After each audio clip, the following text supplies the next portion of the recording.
para que tengamos idea sobre lo que vamos a conversar en el transcurso de estos 30 a 40 minutos, que es lo que se estima que vamos a durar.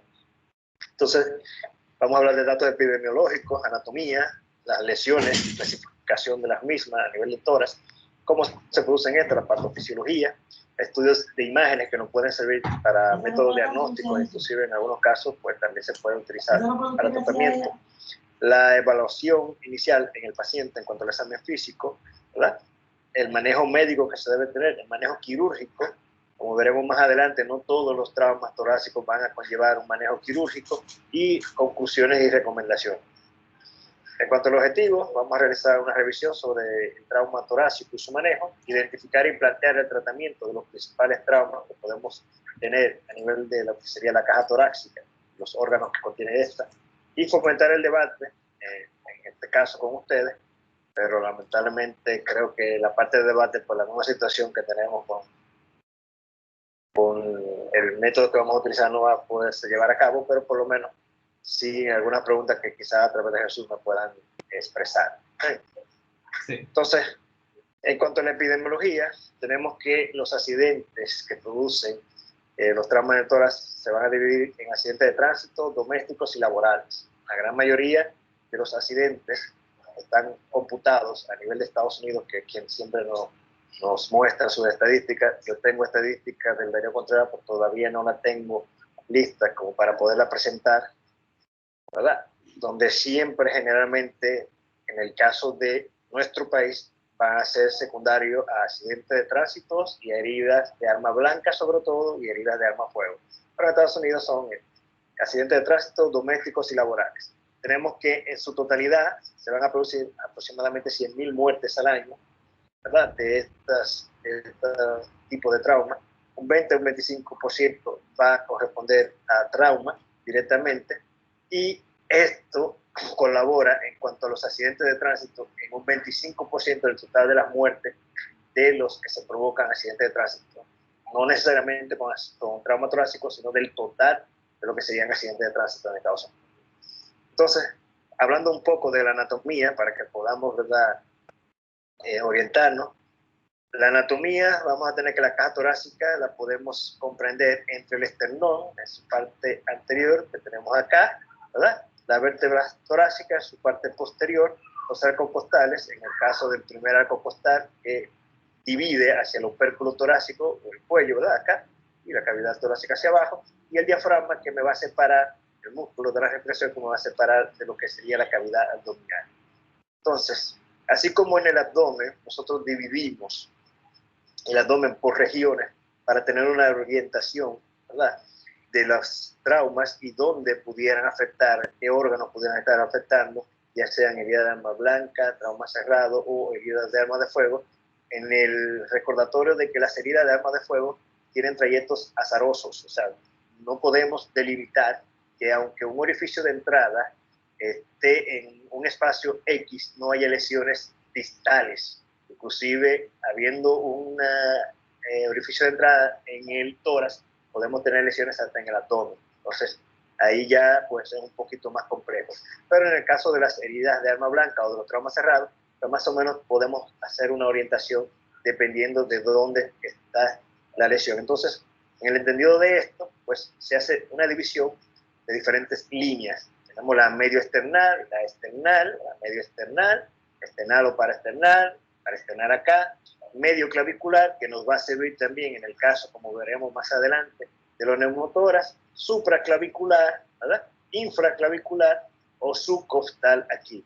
En el caso ya de los subcostales, entonces siempre tenemos que tener en cuenta que son heridas que pueden comprometer órganos abdominales, o inclusive si está por encima aquí del reborde costal, ¿verdad?, tenemos que sospechar, porque recuérdense que durante la inspiración el diafragma asciende, podemos tener lesiones que afecten el abdomen. En cuanto a la parte posterior del tórax, pues también tenemos líneas que nos pueden ayudar, como el escápulo espinal, la vertebral, la escapular, ¿verdad?, la infraescapular, debajo de la escápula, aquí, debajo del cuarto arco costal, la axilar posterior, que es esta que vemos aquí, y la de la duodécima dorsal, para ya entonces tener igual una división de lo que pudiera ser hacia el abdomen y hacia el tórax. En cuanto ya la cavidad per se dentro del tórax, tenemos un espacio que se llama el mediastino, que me imagino que ya ustedes conocen cuáles son sus límites, que tenemos, ¿verdad?, a ambos pulmones en la parte lateral, ¿verdad?, su pleura visceral hacia la parte lateral, hacia la parte superior el opérculo torácico, hacia la parte inferior lo que sería el diafragma, la cara anterior el esternón y el posterior pues las vértebras torácicas. Entonces, las lesiones torácicas en un 20 a un 25%, dependiendo del grado de intensidad, pueden provocar la muerte. Generalmente, este tipo de lesiones pueden generar hospitalización, pueden provocar, aparte del trauma en el tórax, traumas en otros sistemas, y entonces el paciente llega politraumatizado a nuestra emergencia.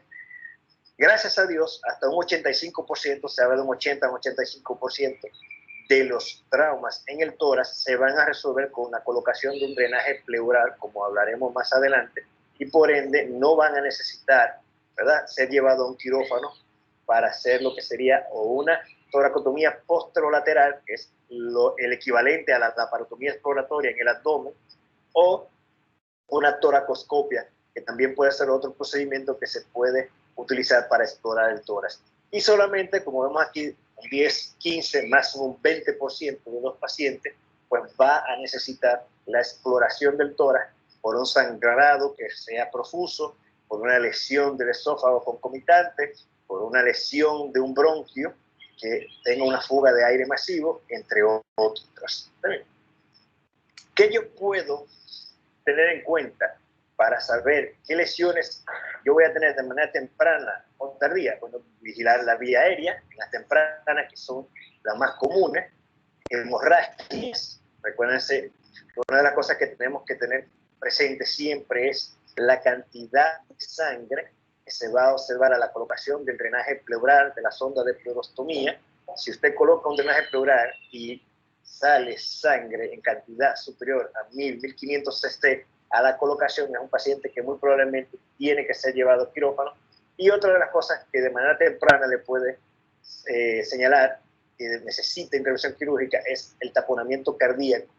En el taponamiento cardíaco vamos a ver la famosa tríada de Beck, ¿verdad?, que ya me imagino que todos la conocen: irritación de la vena yugular, disminución de los ruidos cardíacos, hipotensión, ¿verdad? Y en cuanto a las tardías, pues podemos ver traumatismos contusos. Recuérdense que en la radiografía nosotros no vamos a poder observar lo que es el traumatismo contuso, que se va a reflejar en el parénquima pulmonar hasta 24 horas posterior a haber recibido el trauma. O sea, yo puedo tener una radiografía realizada en un paciente a la hora o a las 2 horas de recibir el trauma, y solamente voy a darme cuenta de que el paciente no anda bien porque hay trastorno en la ventilación con una disminución de lo que es la saturación, pero en la radiografía no se va a mostrar nada. Luego de las 24 horas me voy a dar cuenta que ese intercambio gaseoso, la ventilación-perfusión, va a estar afectada, porque voy a ver entonces la contusión a nivel radiográfico. Entonces me voy a dar cuenta de por qué el paciente no está ventilando bien. Complicaciones respiratorias, incluyendo la neumonía, porque recuerden que el paciente va a tener un mal manejo de secreciones, puede haber atelectasia, puede haber acúmulo de secreciones, y esto puede conllevar a una neumonía posteriormente. Y las infecciones que se pueden dar tanto a nivel, ¿verdad?, de los bronquios, ¿verdad?, por oclusión de los mismos, como a nivel del parénquima o de la pleura. Si hay acúmulo de sangre, yo puedo tener posteriormente que esa sangre se me convierta en un empiema, ¿verdad? Entonces, todo eso hay que vigilarlo. En cuanto a la clasificación, según su mecanismo, los traumatismos del tórax yo lo voy a subdividir en abiertos y cerrados, ¿verdad?, dependiendo de si yo tengo o no lo que es la apertura de la pleura parietal. Según la severidad, pueden ser estables o con amenazas de la vida. Recuérdense que, sobre todo en aquellos donde haya lesiones de vasos de importante calibre, como pudiera ser la subclavia, hasta una intercostal, que a veces las personas dicen, no, solamente una intercostal puede sangrar lo suficiente como para hacer que una persona entre en shock en cuestión de 1 hora, 2 horas.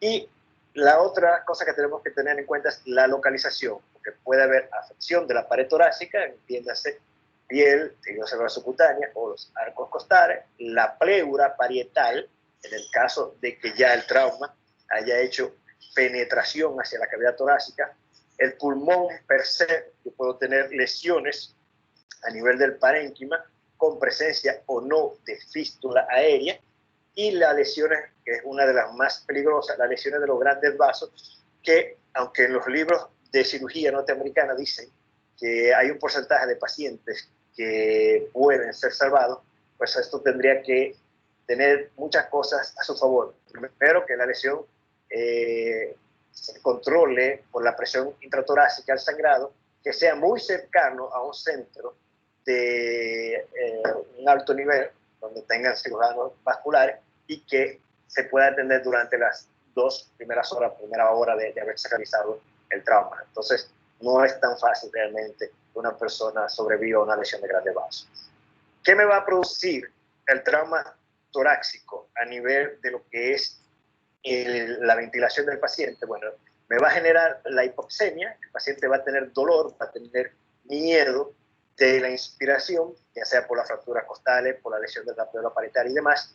Esta hipoxemia va a provocarme también hipercapnia, ¿verdad? O sea, hipercapnia, comienza a subir el CO2 a nivel de lo que es la sangre, y posteriormente se va a producir una acidosis. Este círculo vicioso va a continuar, y si yo no corrijo la hipoxemia, pues sigue degenerando hasta que el paciente pues entra en shock. Entonces, ¿qué yo tengo que hacer cuando el paciente llega perdón, a nuestra emergencia? Tengo que vigilar esto. Datos de hipotensión. Si tengo hipotensión, pues es un paciente que yo tengo que tratar de llevar sus niveles tensionales a la normalidad o cerca de la normalidad. Ahora mismo en trauma se maneja la situación de que si usted tiene un paciente donde usted puede tener un sangrado que todavía no ha controlado, pues lo ideal es que lo mantenga con una presión cercana a la normal, pero baja, porque mientras más alta sea la presión, pues el sangrado va a continuar y pues puede dar al traste de la vida del paciente con un shock, ¿verdad? Hipovolémico. Taquicardia, que esto no habla de que realmente el paciente ha tenido una pérdida de sangre importante. La cianosis, porque vamos a tener trastorno, ventilación, perfusión, el paciente pues va a entrar en cianosis. Agitación, recuérdense que el cerebro sin oxígeno no funciona. Una de las cosas que ustedes van a poder observar en el paciente es que va a llegar agitado, posiblemente en algunos casos hasta inconsciente. ¿Está bien? La diaforesis, la disnea, obviamente es un paciente que va a llegar con dificultad respiratoria, quien les va a referir que no puede respirar bien. En el caso de las venas del cuello, cuando hay distensión de esta, pues podemos pensar que hay un hemotórax o un neumotórax que me está provocando o inclusive también un hemopericardio que me está provocando que el corazón no pueda hacer su función de bomba, ¿verdad? Estamos ante un probable shock cardiogénico, entonces tenemos que vigilar el corazón por la presencia posiblemente de un hemopericardio. Las retracciones intercostales también nos van a señalar que el paciente tiene trastorno de lo que es ventilación-perfusión y está tratando, ¿verdad?, de utilizar los músculos accesorios para poder respirar mejor.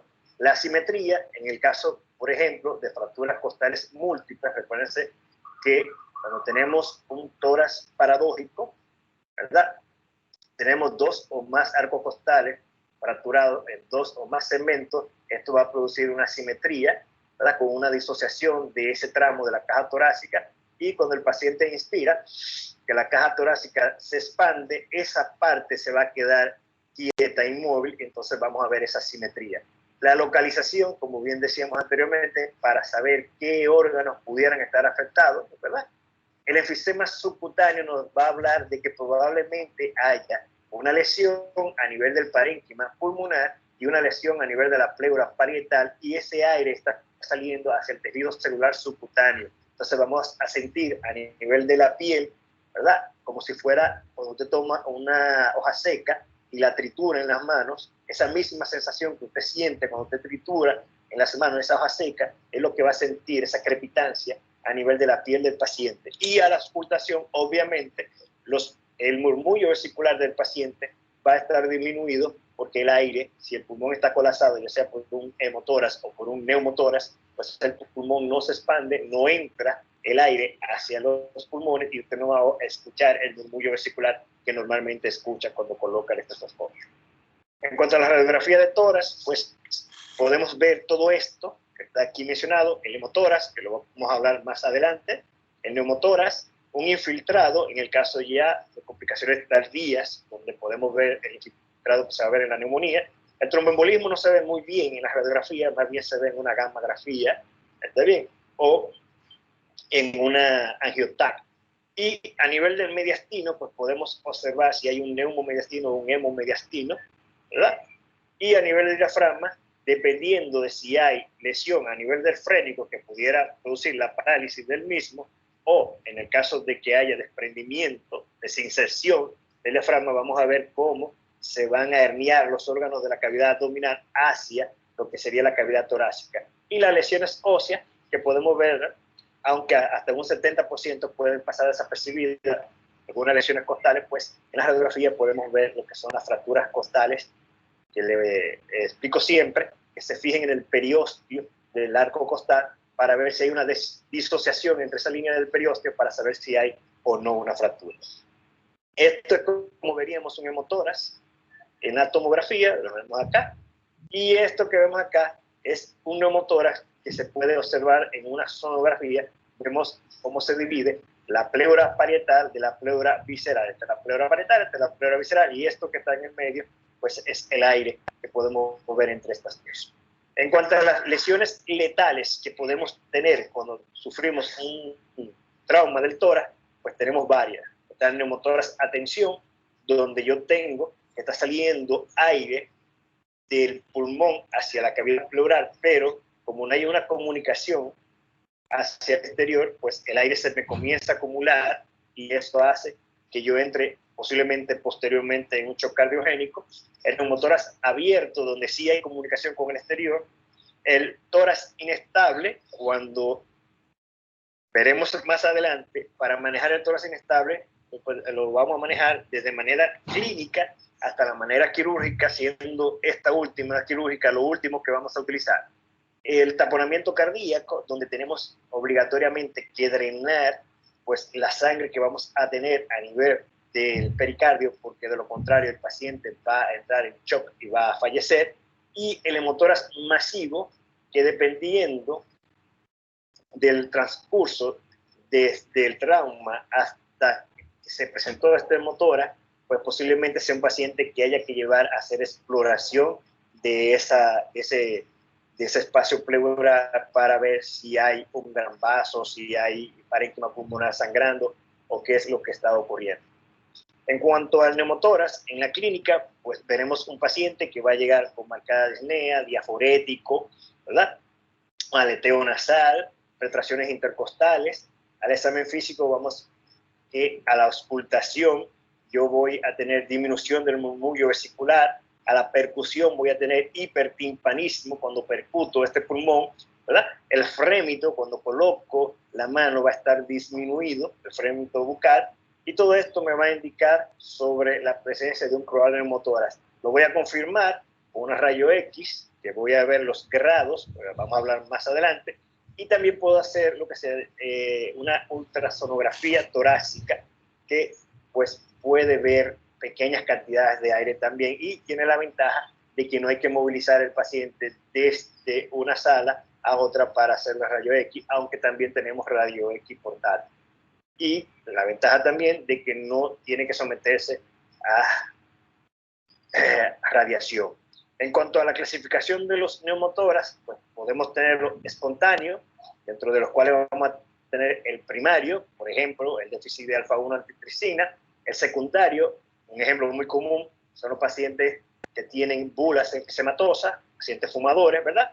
El traumático, que vamos a tener esa tensión y el abierto, y el iatrogénico, por ejemplo, cuando tenemos un paciente que necesitamos colocar una vía central, se puede hacer yugular o se puede hacer subclavio, y cuando accidentalmente entramos a la cavidad pleural y lesionamos el pulmón también, pues puede aparecer este neumotórax iatrogénico. ¿Sí? O también durante la ventilación mecánica, si el PIC que utilizamos en el caso de reclutar los alvéolos cuando un paciente tiene problemas para mantener su ventilación perfusión adecuada, cuando queremos reclutar alvéolos, subimos el PIP. Si ese PIP sobrepasa la medida de 10, pues también puede degenerarse en un neumotórax. Esta es la clasificación de Harvey que vamos a utilizar para lo que sería, lo que es los grados de neumotórax en pacientes por trauma. Entonces, como vemos aquí, se hace una línea imaginaria que se va a trazar desde el tercio medio de la clavícula, disculpen, el tercio medio de la clavícula hasta la cresta ilíaca anterosuperior. Entonces, siempre yo voy a tener en cuenta la relación de esta línea con lo que es la pleura visceral, que es esto que se demarca acá. Nosotros vamos a saber qué es la pleura visceral porque la trama vascular del pulmón, que es esto que se ve aquí, no van a ser los bronquios, sino la trama vascular, pues llega, esas ramitas que se ven radiopacas van a llegar siempre hasta la pleura visceral. Entonces, eso es lo que tomemos en cuenta. En esta imagen no lo vamos a poder ver, pero más adelante lo vamos a observar. Entonces, si la pleura visceral está por fuera de esta línea imaginaria, yo hablo de que es un grado 1. Es un neumotórax que yo puedo perfectamente manejar de manera clínica, pero tengo que observarlo y tengo hasta 7 días para tener entonces lo que sería un compás de espera y poder colocar posteriormente o no una sonda de pleurostomía para drenar ese neumotórax, porque puede resolverse sin necesidad de la sonda. El grado 2, donde la pleura visceral va a estar exactamente en contacto con lo que sería la línea imaginaria, y necesariamente sí necesita de la colocación de una sonda de pleurostomía que se puede hacer en el segundo espacio intercostal con línea media clavicular o se puede hacer en el quinto espacio intercostal con línea axilar anterior o media. ¿Está bien? Y ya el colapso pulmonar es cuando yo tengo que mi pleura visceral está totalmente por dentro de esta línea imaginaria. Fíjense que hablamos de colapso pulmonar, pero no de neumotórax a tensión. ¿Por qué? Porque para yo tener un neumotórax a tensión, entonces, los elementos del mediastino, entiéndase, aquí la carina, el corazón, que debería estar por aquí, ¿verdad? Y los grandes vasos debieran estar hacia el otro hemitórax, desviados hacia el otro hemitórax. Y entonces ahí yo hablaría de un neumotórax a tensión. Como vemos aquí, fíjense, la trama vascular, yo la veo desde acá, ¿verdad? Desde el ilio hasta la pleura parietal. La pleura parietal es la que está adosada a los arcos costales. Fíjense como yo veo aquí esas líneas radiopacas que se ven hasta el final, hasta donde están los arcos costales. Si se fijan, y me voy contralateral, cuando veo aquí que esto sería la pleura parietal, fíjense acá, no veo esas ramas, ¿verdad? Radiopacas que debieran verse, que corresponden a los vasos, sino que las veo aquí. Esto es mi pleura visceral. Y entonces, si yo trazo mi línea imaginaria, esto sería un neumotórax grado 3, o colapso pulmonar, porque fíjense que está por dentro, no está en contacto, está por dentro de la línea. Esto sería un grado 2, porque está prácticamente a nivel de la línea, en contacto con la línea, y grado 3 sería si estuviera prácticamente por acá. Perdón, grado 1. Esto es un grado 2, y el grado 3 acá colapso. Así se vería en la tomografía, y aquí lo vemos, la división en cuanto a la sonografía. Esto es un algoritmo para el manejo del neumotórax espontáneo primario y del neumotórax espontáneo secundario. Esto obviamente yo no le voy a decir a ustedes que lo tengan en cuenta, esto más bien ya para unas personas con un nivel un poco más avanzado, como un residente de trauma, un residente de cirugía, un residente de cirugía torácica. Por eso yo no les voy a decir, pero para que sepan que hay algoritmos para el manejo de esta situación.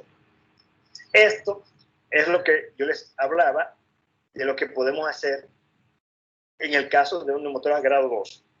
Esto es una válvula, no es la típica válvula de Heimlich, esto es una válvula artesanal que se realizó con un catéter Yelko, y aquí se le puso un dispositivo, un ZO, se puede poner un guante, ¿verdad? Para que colapse al momento de que el paciente inspira, ¿verdad? Pero cuando expira, sale el aire por acá. O sea, esto me va a servir como una especie de válvula para que el aire del exterior no entre hacia el interior de la cavidad torácica, pero sí que cuando el paciente inspira, que el pulmón se expande, pues salga el aire contenido en la cavidad pleural hacia el exterior. Y esto es la delimitación de dónde se va a colocar el drenaje pleural, ¿verdad? En el caso de los traumas. Entonces, aquí tenemos la línea axilar anterior, la línea axilar media, y en el caso de una fémina con los senos pequeños o de un varón, tenemos que recordar que el quinto espacio intercostal va a estar siempre a nivel del pezón. Fíjense aquí, ese es el quinto espacio. Y para trauma, como en el trauma puede haber tanto aire como sangre, en hemoneumotoras, pues generalmente se utiliza el quinto espacio. Si yo, por el contrario de tener una persona joven o de tener una persona con la mama pequeña, fuera un hombre, una mujer, tengo una mujer adulta con unas mamas más prominentes o con mamas péndulas, pues entonces yo me voy aquí al hueco axilar y cuento el espacio que yo pueda palpar debajo de la axila. El segundo espacio va a ser el espacio más ancho que yo puedo palpar acá, y voy entonces contando los espacios hasta llegar al quinto espacio, y ahí voy a hacer la colocación. Esto que vemos aquí puede ser la diferencia entre la vida y la muerte en un neumotórax, ¿verdad? Abierto. En el caso de que tengan una herida de arma de fuego, una herida de arma blanca, soplante, que no tengan la posibilidad de colocar un drenaje pleural o de hacer esto, una válvula de Henrich, pues ustedes pueden hacer esto. Pueden o tomar una gasa con jalea, ¿verdad? Con lubricante, y con tres, ¿verdad? Aceptado cubrir tres esquinas y dejar solamente una esquina para que cuando el paciente, ¿verdad? Haga la inspiración, no entre aire, pero cuando expire salga el aire y sirva como válvula. Al igual que va a servir esto como una válvula, esto va a servir como una válvula, y pueden referir al paciente para que entonces se le coloque el drenaje pleural, y esto puede ser la diferencia entre la vida y la muerte.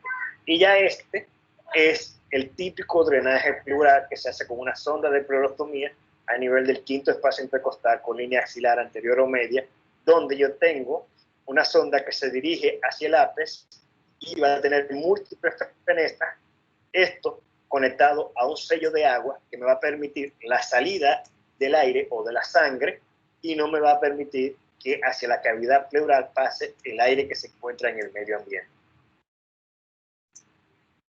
En cuanto a neumotoras, la clínica va a ser muy similar a la que observamos cuando el paciente tenía neumotora, corético, disnea, aleteo nasal, ¿verdad? Pero cuando estemos haciendo el examen, aparte de que va a tener disminución del murmullo vesicular también, como en neumotoras, a la percusión, en vez de tener hipertimpanismo, vamos a tener lo que es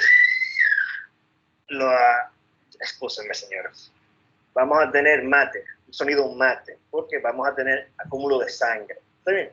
Entonces, también el frémito va a estar disminuido, y con los rayos X yo voy a poder confirmar el diagnóstico. En los rayos X, para yo ver el borramiento de esto acá, que sería el ángulo postofrénico, yo tengo que tener aproximadamente 250 cc de sangre en esa cavidad pleural, ¿verdad? Entonces, vamos a ver también lo que se llama línea de Damazón, que lo vamos a observar más adelante, que es una línea radiopaca que se va a observar cuando hay un derrame pleural, y pueden haber niveles hidroaéreos, porque recuérdense que yo puedo tener un hemoneumotórax y puedo tener en el mismo lugar aire que me entrara a la cavidad pleural o que saliera del pulmón, y la sangre. Entonces puedo tener niveles hidroaéreos. La ultrasonografía es mucho más sensible que lo que sería la rayos X para yo diagnosticar una ínfima cantidad de líquido. Fíjense cómo les pongo aquí, menos de 25 cc de sangre se pudiera observar, o de líquido se pudiera observar con la sonografía. Entonces,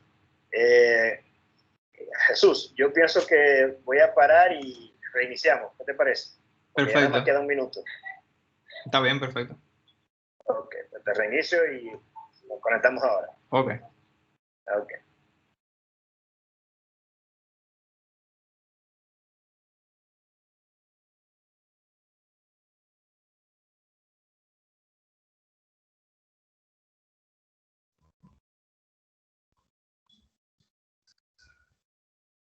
La charla continúa, ¿no? Sí, señor. Ah, ok. Gracias. Sí, lo que pasa es que tuve un pequeño problema conectando al doctor en Teams y lo estamos haciendo como Jesús buscó la manera de hacerlo con Zoom. Por Zoom Teams. Sí, sí, me di cuenta que están compartiendo pantalla del Zoom.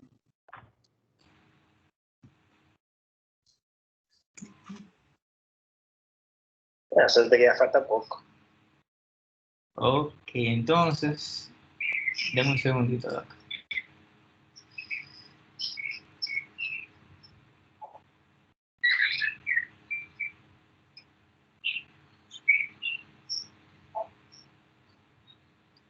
Pero bueno. Jesús. Sí. Lo oigo. Ok, perfecto. Me avisa cuando ya pueda continuar.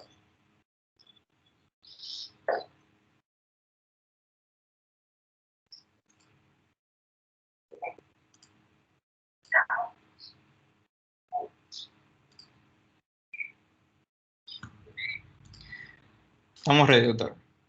Ok, perfecto. Como le explicaba anteriormente, íbamos a ver la línea de Amazon, una línea radiopaca, mírenla acá. Esto se puede ver tanto en el hemotórax como también se puede ver en el derrame pleural de otra índole. Es una línea que se va a dibujar cuando yo tengo colapso del pulmón por acúmulo de líquido en lo que es la cavidad pleural. En la sonografía, el colapso pulmonar lo vamos a ver así. O sea, esto sería lo que sería el líquido y aquí el pulmón colapsado totalmente. Y en cuanto a los grados, todo va a depender de los arcos costales, ¿verdad? Y la imagen radiopaca que yo pueda observar en la radiografía. Entonces, vamos a explicar.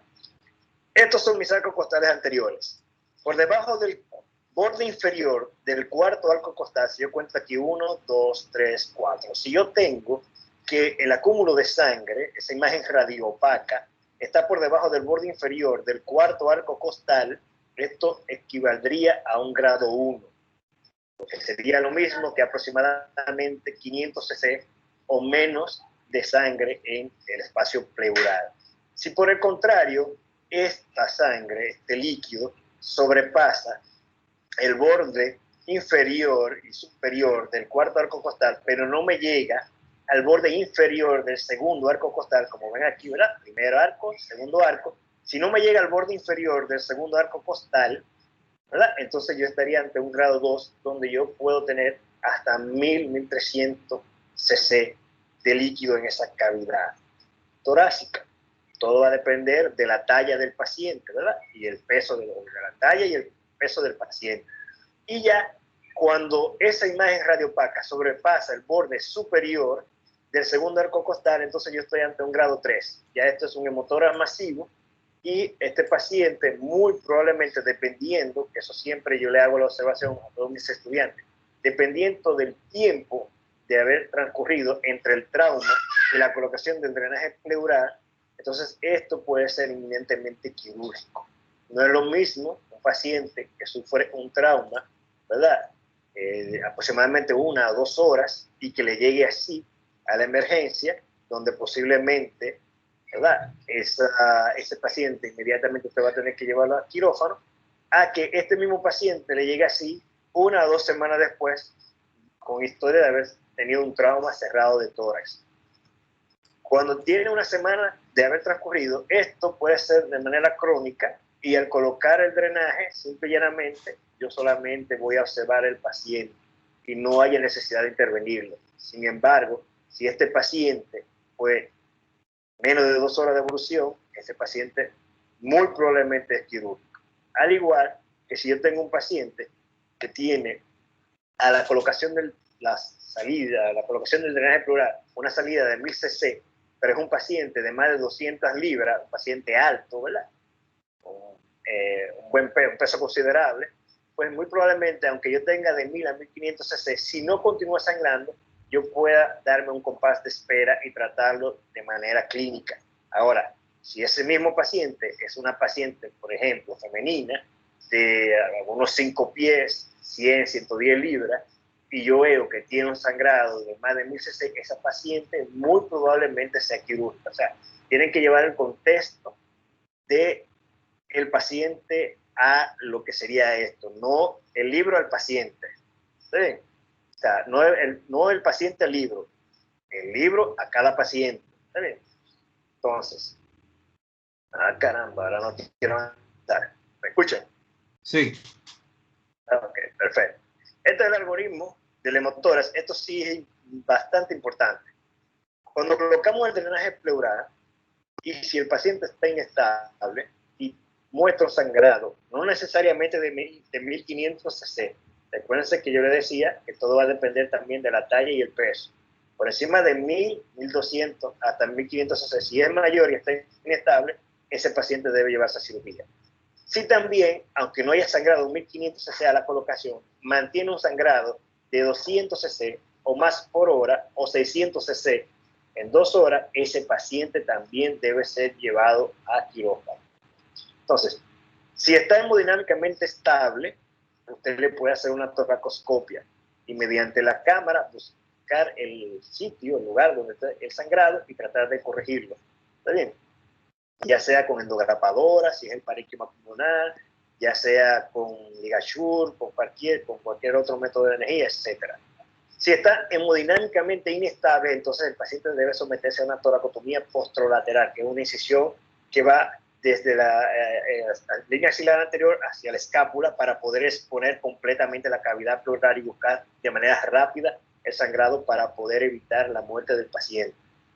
Si por el contrario el paciente está estable, tiene un sangrado menor de 1200, 1000 cc o menor de 200 cc por hora por 3 horas o menor de 600 cc en 2 horas, entonces el paciente te puede realizar una tomografía para ver si hay loculaciones en el caso de que ya hayan transcurrido más de 4 días, 3 días, 72 horas, donde ya si la sangre se acumuló puede formar, son coágulos.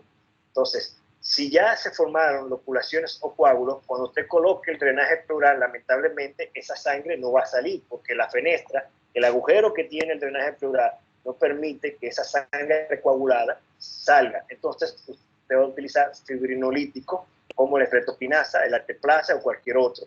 La estreptoquinasa es la que más se utiliza porque relación costo-beneficio pues es la más efectiva, es barata y tiene la función deseada, que es desbaratar esos puentes de fibrina para que entonces la sangre pueda salir a través de la fenestra. Si se resuelve, perfecto. Si no se resuelve, entonces, y hay persistencia de esos coágulos, y vemos que hay más de un tercio del hemitórax que está borrado, o que aparentemente hay aproximadamente 500 mililitros o más de hemotórax, entonces usted plantea hacer o una toracoscopia si usted está por debajo de los 21 días de haber ocurrido el trauma, o en el caso de que esté por encima de los 21 días, una toracotomía, porque ya muy probablemente haya que hacer una decorticación pulmonar, que es quitar una membrana que se forma alrededor del pulmón. El pulmón, recuérdense que es como un globo, ¿verdad? Entonces, toda esa fibrina se acumula, forma una capa, y esa capa me abraza el pulmón y evita que el pulmón pueda expandirse. Entonces yo tengo que quitar esa capa con mucho cuidado, porque cuando yo la voy retirando me va depuliendo el pulmón, me va lacerando el pulmón y aparece fístula. Es como cuando usted toma un tape, ¿verdad? Y lo pone a una esponja de esa de la cocina y lo arranca. Cuando usted lo arranca, usted va a ver que va a traerse consigo parte de la esponja. En el pulmón va a pasar eso mismo. Cuando yo estoy tratando de quitar esa película de fibrina que me sacostra, pues si yo no lo hago con cuidado, me va a depulir, me va a traer parte del pulmón y eso puede convertirse en un dolor de cabeza por una fístula bronquiopleural. ¿Sí? Y si en la TAC no hay loculaciones o coágulos, solamente con la colocación del drenaje, pues esa sangre va a salir y el paciente se va a resolver. Esto es lo mismo, al igual que en el hemotórax, pues yo voy a colocar mi drenaje pleural en la línea axilar anterior o media, quinto espacio intercostal, dirigiendo hacia el ápex, lo que serían las fenestras, la punta de mi drenaje pleural. Y esto es las dos formas en que yo puedo explorar en el caso de que sea necesario y que esté, en el caso estable, la toracoscopia, 3 puertos, ¿verdad? Contamos aquí, segundo, tercero, 2 puertos en el tercero, línea axilar anterior, línea axilar posterior, y a nivel séptimo, octavo, la cámara para yo explorar toda mi cavidad, o una toracotomía posterolateral que me va a mostrar toda la cavidad pleural, y así yo puedo buscar entonces el sitio de sangrado en el caso de que lo amerite el paciente, ¿verdad? En cuanto al bolet costal, todo lo paradójico, tienen muchos nombres, ¿verdad? Tenemos que, como mencionaba anteriormente, es cuando yo tengo una fractura de 2 o más arcos costales en 2 o más segmentos. Necesariamente esta condición tiene que existir para yo poder hablar de tórax paradójico o bolet costal. Esto me va a producir la famosa respiración paradójica, como decíamos anteriormente. Si yo tengo disociación entre esos arcos costales, suponiendo que estos sean mis arcos costales y este es mi caja torácica, si está disociado de los dos, yo voy a hacer esto, ¿verdad? Y esta no se va a mover en conjunto con lo que sería la caja torácica. Y la alteración de la mecánica ventilatoria, que posteriormente vamos a ver que va a degenerar hipoxemia e hipercapnia. Entonces, esto es como yo puedo ver a nivel de la piel del paciente. Cuando yo tengo un trauma cerrado, me genera un probable bolet costal, en este caso un paciente que una goma de un vehículo le pasó por encima y le produjo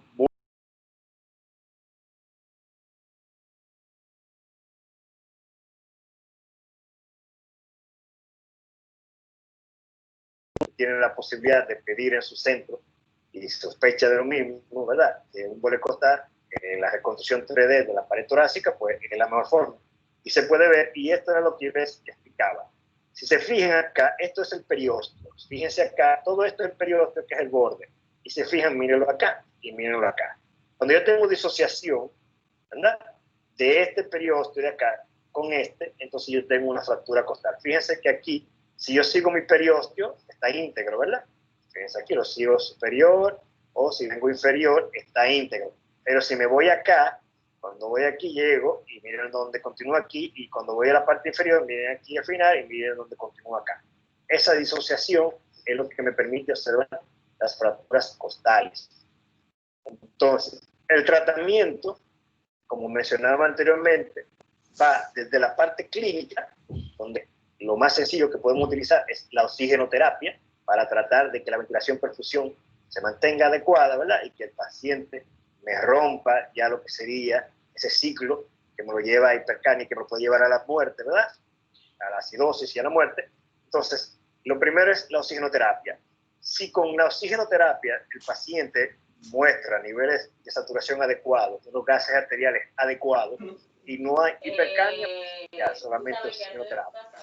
Si aparte de esto, tiene mucho dolor, el dolor, recuérdense que me va a impedir una correcta ventilación, porque el paciente va a tener miedo a respirar, porque le va a producir dolor a nivel de la fractura costal.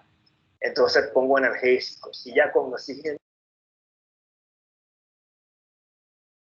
oxigenación sin hipercapnia, pues lo dejamos ahí. Si por el contrario el paciente continúa presentando hipoxia e hipercapnia, se lleva a lo que sería ventilación asistida con un CPAP o un BiPAP. Como vemos acá, si el paciente con analgésico, CPAP y BiPAP mantiene una saturación adecuada, ese es el tratamiento. Si continúa la involución, entonces vamos a pasar a ventilación mecánica.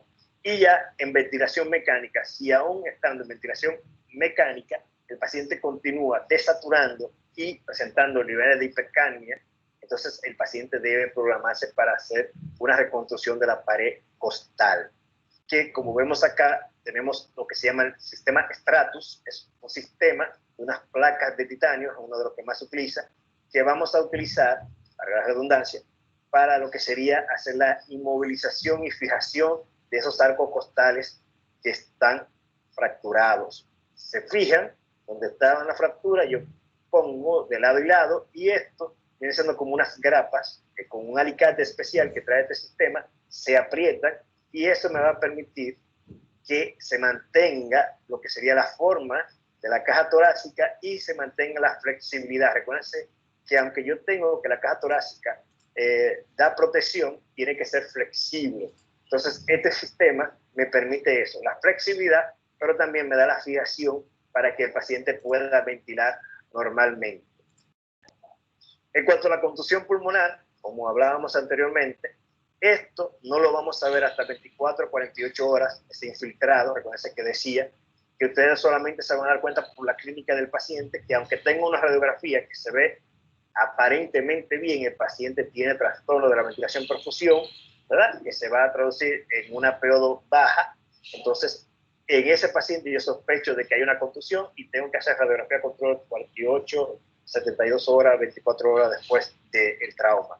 La mortalidad va a depender de qué tanto parénquima muestre la contusión. No es lo mismo que ustedes tengan la contusión pulmonar que me afecte un solo lóbulo o un segmento a una contusión que me afecte un emitórax completo, que me afecte un pulmón completo. ¿Saben? Aunque nosotros podemos subsistir con un solo pulmón, si yo tengo un paciente, en el caso, vamos a poner un caso hipotético de un paciente que tenga enfisema, ¿verdad? En el POC, de larga data, y que yo tenga un pulmón enfermo y aparte de eso una contusión en un pulmón, pues ese paciente se puede dar al traste de la vida.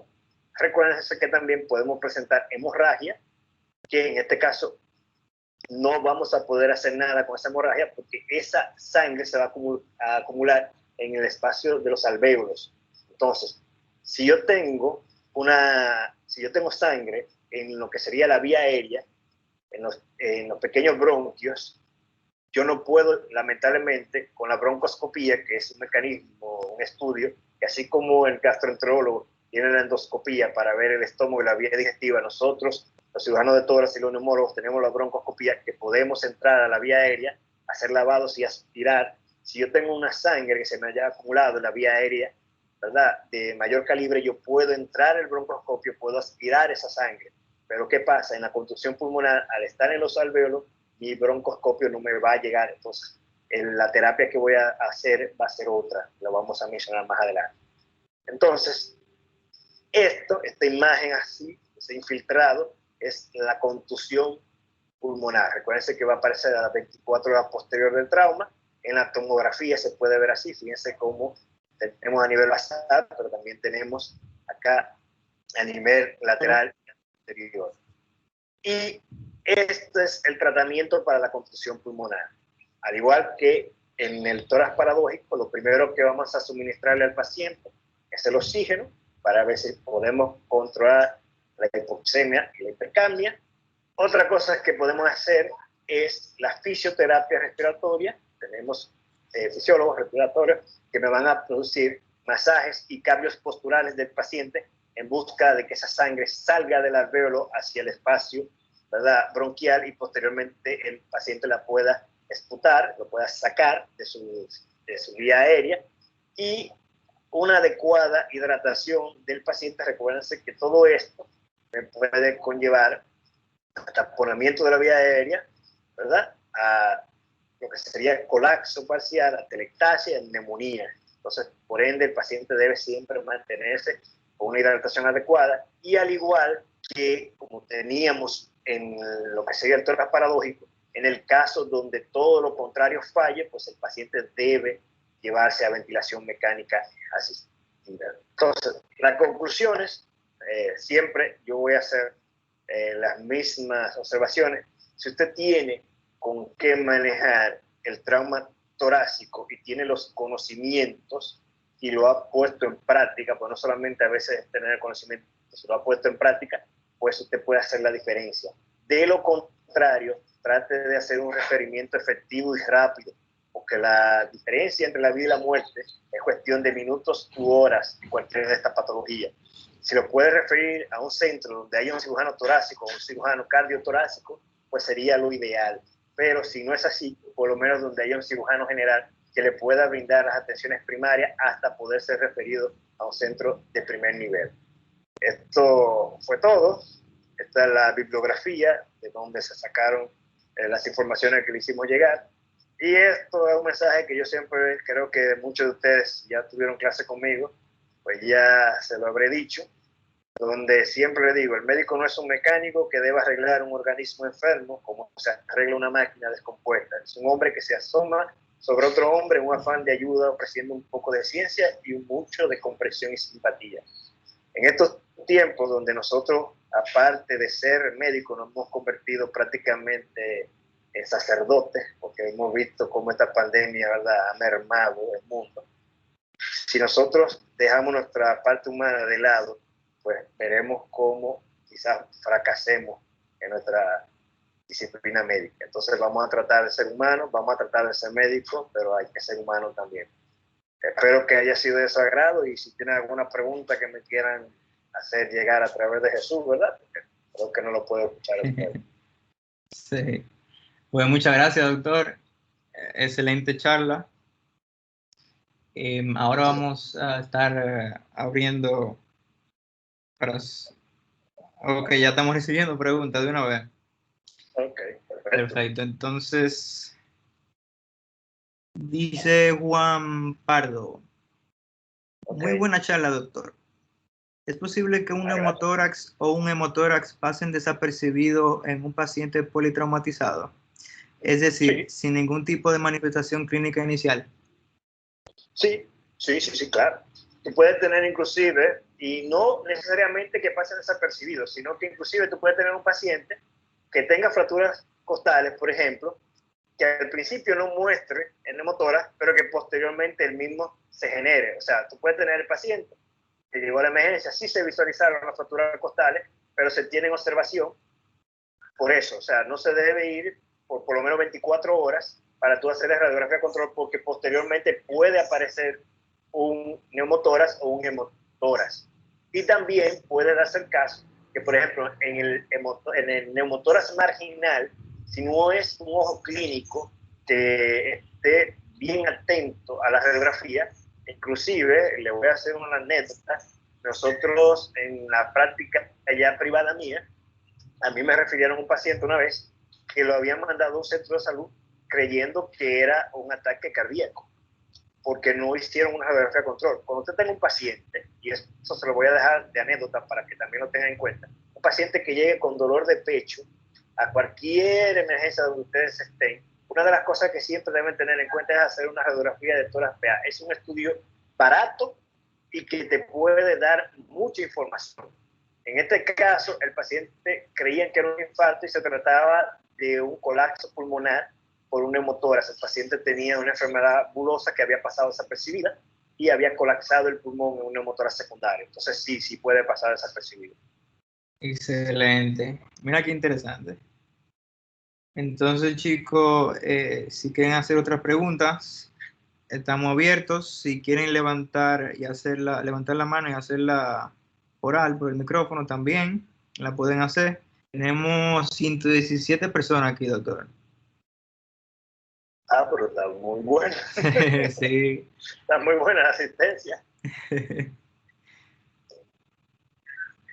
Entonces, por WhatsApp me envían en el algoritmo que tenía ahorita de más o menos la cantidad de sangre que los pacientes perdían y entonces qué se hacía luego. Me dicen que cómo se calcula esa cantidad de sangre y si perfecto. tienen diferentes métodos, ¿cuáles ustedes usan, por ejemplo, en el hospital de la policía? No, mira, realmente nosotros vamos a tener el sello de agua. En el caso de nosotros usamos un sello de agua que es muy burdo. Yo siempre hago la analogía de que nosotros tenemos, así como tú tienes vehículos que van desde el Mercedes-Benz hasta el carro concho, ¿verdad? Nosotros tenemos diferentes sistemas que van a servir para esto también, para tener de manera por separada lo que sería el conteo del líquido, de sangre o del mismo aire que sale de la cavidad pleural, y tú tienes otro tipo de recipiente, como el que tenemos, por ejemplo, en los hospitales públicos de nuestro país, que te hacen todo en el mismo sello de agua, pero sí tienen lo que serían unas divisiones marcadas por mililitros para tú poder contabilizar la sangre. En este tipo de sistema tú vas a poder contabilizar el aire, pero sí puedes contabilizar la sangre. Y entonces, dependiendo del nivel que te vaya marcando, tú vas sabiendo qué cantidad de sangre ha perdido el paciente. Siempre teniendo en cuenta de que hay una parte de ese líquido que va a ser el sello de agua, pero todos los sellos de agua van a tener el nivel, level initial, el nivel inicial, donde hasta ahí tú vas a poner el líquido y ya a partir de ahí vas a comenzar a contar lo que sería la sangre. Vuelvo y te digo, eso sería el carro concho de lo que serían los sistemas de sello de agua. Hay otro que se llama el Pleurevac, que este tiene 3 cámaras por separado, una cámara que te va a servir como sello de agua, otra cámara que te va a servir para mantener la succión adecuada que debes tener en el pulmón. Recuérdense que el pulmón debe tener una presión negativa y en algunos casos uno puede colocar succión externa para poder negativizar la cavidad torácica, y entonces esa cámara te regula de que aunque tú pongas una succión por encima de la que el parénquima te pueda tolerar, eso no pasa. Y la otra cámara, que es ya solamente para colectar la secreción, la sangre, la pus, el líquido pleural que vaya a salir, que te la contabiliza todo por separado. Y entonces, en el sello de agua, en algunos casos de algunos tipos de Pleurevac, tú vas a tener unas escalas numéricas que, dependiendo de cuando el paciente, en el momento de la inspiración, expiración, se van a ver unos burbujeos. En esa cámara tú vas a tener varias columnas, ¿verdad? Con números que te permiten saber qué grado de fístula tiene el paciente, o sea, qué tan grande es el escape de aire que tiene el paciente, y entonces de esa manera tú puedes saber si ese paciente debe ser llevado a quirófano o no. Que otra cosa que se me olvidó mencionarle, que si tú tienes una fuga incoercible, incoercible significa una fuga que permanentemente, si el paciente está respirando normal, se ve el sello de agua burbujeando, como cuando tomas un sorbeto y está soplando hacia una bebida que se ve ese burbujeo. Si eso está pasando en el sello de agua, esto es una indicación quirúrgica. Si ves salida de contenido alimenticio, que esto es lesión del esófago que está pasando hacia la pleura, esa es otra indicación quirúrgica, aparte ya de la que habíamos hablado de sangrado. Sí. Excelente. Oh, miren qué interesante. Pleurevac. Entonces tenemos otra pregunta, dice Luis Tavares. En el caso de un taponamiento cardíaco, ¿cuál sería el manejo más apropiado de estabilización en la sala de emergencias? Mira, en el caso de un taponamiento cardíaco, tú puedes hacer una pericardiocentesis inmediatamente en la misma sala. Harías el lavado a nivel de lo que sería la región external, ¿verdad? Para external, la región del precordio, todo lo que es el emitor anterior, y a nivel de lo que sería por debajo de la apófisis esfoide, ¿verdad? Vas a introducir una aguja que tiene que tener por lo menos entre 4 o 5 centímetros, ¿verdad? En ángulo de 45 grados hacia el pericardio, aspirando siempre hasta ver la salida de sangre. Colocas, o puedes colocar, sería lo ideal, la misma vía central que tú utilizas a nivel yugular o a nivel subclavio, la puedes utilizar para drenar ese hemopericardio. La puedes colocar a través de técnica de Seldinger hacia el pericardio y drenarlo. Lo otro es también, puedes hacer una ventana pericárdica, pero ya esto tendría que llevarlo a quirófano para entonces retirar un segmento del pericardio de aproximadamente 1 por 1 centímetro, como si fuera una cuadrícula, para que la sangre se vierta hacia el espacio pleural y posteriormente, con un drenaje pleural, entonces sacarla hacia el espacio externo. ¿Está bien? Esas son las cosas que tú puedes hacer. Pero inmediatamente una pericardiocentesis. Excelente. Qué interesante. Entonces, bueno, Carla Cooper Smith, sí, así que se pronuncia, dice excelente charla, doctor. Gracias.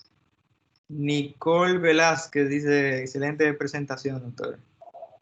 Ok, me alegro. Hay muchos que son ya estudiantes míos. Como quiera se van a fuñir conmigo.